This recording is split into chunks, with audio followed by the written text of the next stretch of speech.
राम राम, नमस्कार मेरे प्यारे दोस्तों। आज मैं सभी के सामने हाजिर हूँ एक नया टॉपिक लेकर, जिसका नाम है हाइब्रिडाइजेशन। और हम हाइब्रिडाइजेशन करेंगे अमरूद पे, जिसे हम हिंदी में बोलते हैं संकरीकरण। यानी दो अलग वैरायटियों को कैसे क्रॉस किया जाता है या कैसे नई वैरायटी डेवलप की जाती है, हम वो आपको बताएंगे। देखिए दोस्तों, आप सबसे पहले फ्लावर के जो फ्लावर होता है उसके पार्ट्स को समझिए कि फ्लावर के पार्ट्स कौन से होते हैं और किन फ्लावर के पार्ट्स के किन हिस्सों का हाइब्रिडाइजेशन में उपयोग होता है और कैसे करते हैं। तो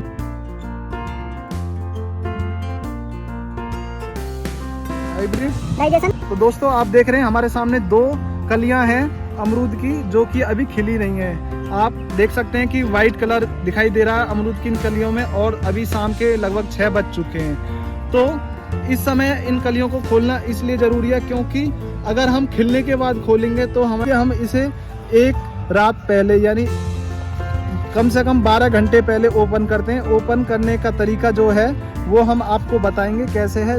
तो दोस्तों देखिए, ये कलियां कितनी खूबसूरत जो हैं, उनको हम चाकू या फिर ब्लेड की सहायता से, आप ध्यान से देखिए कैसे कर रहे हैं हम।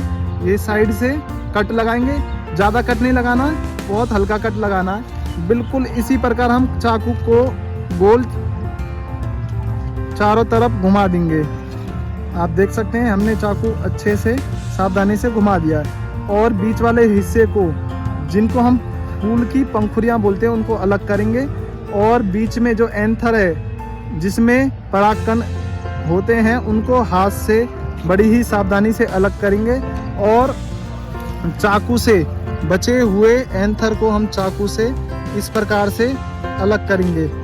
ये देखिए दोस्तों, आप चिमटी का भी इस्तेमाल कर सकते हैं, जो कि सर्जिकल चिमटियाँ होती हैं, वो मार्केट में मिल जाती हैं आसानी से, उनका इस्तेमाल कर सकते हैं। परंतु अगर आप आसानी से चाकू से भी कर सकते हैं। सभी एंथर को हमें निकाल देना, एक भी एंथर जो है वो हमारे फ्लावर पे नहीं रहना है। ये देखिए, हम इनको सभी को अच्छे से कर देंगे अलग, और फूंक तेज हवा के द्वारा जो बचे हुए अंदर हैं उनको भी निकाल देंगे। तो दोस्तों आप देखिए, हमने लगभग सभी कर दिए, कोई एक दो रहे उनको भी हम निकाल देते हैं, ताकि बिल्कुल भी गुंजाइश ना रहे कि इस स्टेगमा को, इसी फूल का जो एंथर है या परागकण है, वो परागन की क्रिया ना कर पाए। तो दोस्तों देखिए, हमने ये बिल्कुल अलग कर दिया। और जो ये आपको सिंपल डंडी सी दिखाई दे रही है, इसे हम स्टिग्मा बोलते हैं। यही फीमेल पार्ट्स का सबसे मेन हिस्सा होता है, जिसके द्वारा परागन की क्रिया पूरी होती है। और ये नीचे वाला हिस्सा, इसे ओवेरी बोलते हैं, यानी अंडाशय। तो दोस्तों आप समझ चुके हैं कि फूल के पार्ट कौन से होते हैं, और जो हमने अलग करें उसे एंथर बोलते हैं, वो मेल पार्ट्स होते हैं। तो दोस्तों सिर्फ फूल के इन्हीं पार्ट्स को आपको जानना जरूरी है। हाइब्रिडाइजेशन में हर पौधे में कुछ इसी प्रकार से एंथर और स्टेग्मा होते हैं। कुछ पौधों में और कुछ वैरायटियों में अलग अलग होते हैं। मेल पार्ट्स अलग फूल पे होता है, फीमेल अलग पे होता है। तो हम उसमें भी इसी प्रकार से करते हैं। तो हम स्टॉप कर लें। तो दोस्तों देखिए, हमने दो कलियों को बिल्कुल रेडी कर दिया हाइब्रिडाइजेशन के लिए। और इनमें जो हम परागन की क्रिया करेंगे वो सुबह करेंगे लगभग 8 से 10 बजे।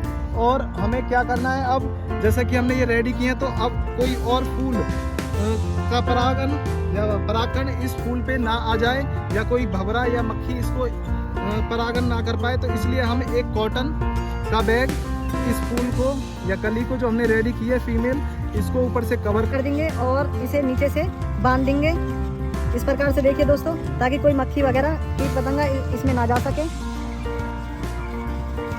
इस प्रकार से हम इसको कर देंगे, और ये हम नीचे इसको कंप्लीटली बांध देंगे।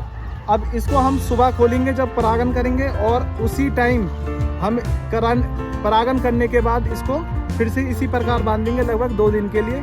क्योंकि परागन जो एक्टिव रहता है, कभी कभार बरसात के मौसम में या ठंड के मौसम में लगभग 24 घंटे तक भी एक्टिव हो सकता है। इसलिए इसको हम लगभग 24 घंटे के लिए कवर करके रखेंगे परागन करने के बाद। तो दोस्तों हम आ चुके हैं अपने फीमेल फ्लावर के पास, जो हमने रात को शाम को जो हमने रेडी किया था और उसे कवर कर दिया था पॉली बैग से। तो मैं आपको दिखाना चाहूँगा कि सुबह वो कैसा है। तो देखिए दोस्तों, ये हमारा फीमेल फ्लावर है। जिसमें स्टेगमा ऊपर आपको दिखाई दे रहा होगा, ये ध्यान से देखना, ये स्टेगमा है।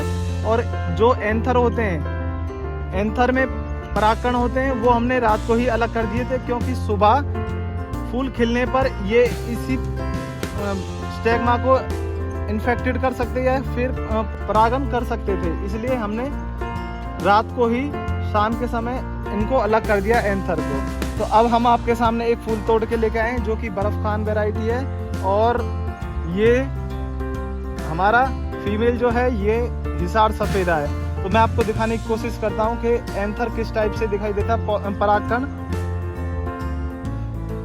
तो दोस्तों थोड़ा ध्यान से देखिए, आपको सफेद सफेद कुछ दिखाई देगा,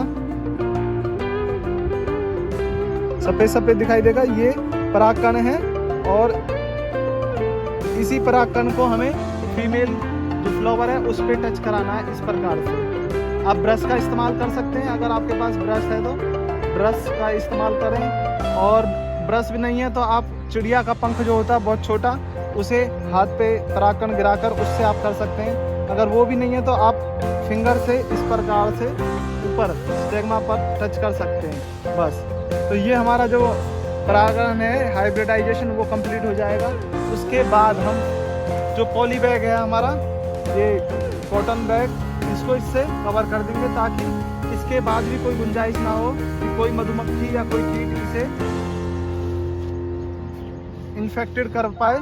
इस प्रकार से कवर कर देंगे। अगर इसे बांधना चाहो तो आप बांध सकते हैं, सिर्फ एक दिन के लिए, क्योंकि एक दिन में ही ये कंफर्म हो जाएगा कि ये परागन इसका हुआ है कि नहीं हुआ। तो आप इधर से इसको बांध सकते हैं, और उसके बाद इस पर आप एक टैग जरूर लगाएं जब ये हो जाए। तो टैग लगाने का तरीका ये है कि आप या तो एल्युमिनियम टैग ले सकते हैं, उस पर आप नाम लिख सकते हैं, या फिर पेपर पर नाम लिखकर कौन सी वैरायटी हमने शॉर्ट फॉर्म में लिखी है, बी का मतलब बर्फखान और एस का मतलब हिसार सफेदा, इन दोनों को हमने क्रॉस किया है, और ये दोनों हमने इस फ्लावर के पास इस प्रकार से बांध दिए।